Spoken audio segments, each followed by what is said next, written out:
Donc je vérifie, même si c'est pas extrêmement intéressant, on s'en bat un peu les couilles.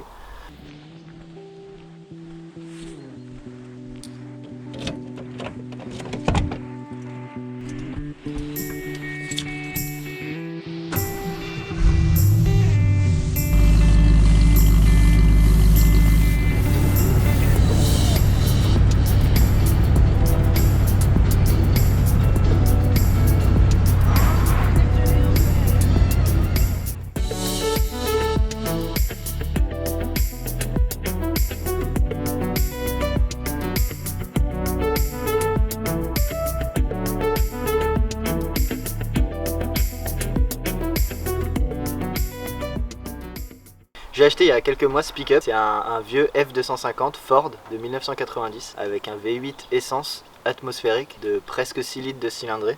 Ces moteurs là ils sont intéressants parce qu'ils sont très fiables, ils sont très simples de conception, ils sont très anciens. Ça tourne très lentement comme un diesel en fait.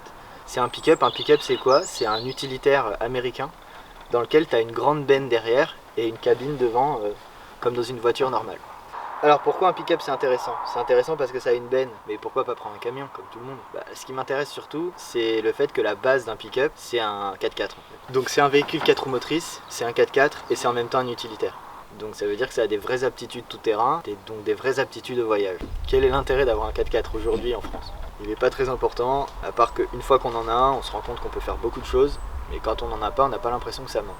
Ça c'est la vérité, ça c'est la vérité, ça c'est la vérité. L'achat de ce monstre, il s'inscrit dans un projet. Ce projet, c'est un projet qui vient en parallèle de mon activité professionnelle. Je fais une thèse en droit international des droits de l'homme et je fais des recherches sur le système africain de protection des droits de l'homme. Donc le projet, c'est d'aller en Afrique de l'Ouest avec et d'aller jusqu'en Gambie, jusqu'à Banjul, au siège de la Commission africaine des droits de l'homme avec, et de rentrer évidemment. Le but, c'est d'y aller en voiture pour pouvoir s'arrêter facilement, aller un peu partout et rencontrer les gens, rencontrer des professionnels du droit, des professionnels de la justice, et pour confronter ma vision théorique à la vision pratique et réelle du terrain.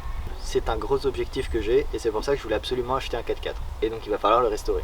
J'ai toujours pas fini, il me reste encore un peu de travail. Le plus gros du travail c'est de la carrosserie, c'est de la soudure. Je vous montrerai bientôt ça dans des vidéos. Si le projet vous intéresse, si vous aimez bien voir des gros trucs qui font du bruit et qui vont dans la terre, n'hésitez pas à poser un like et à vous abonner.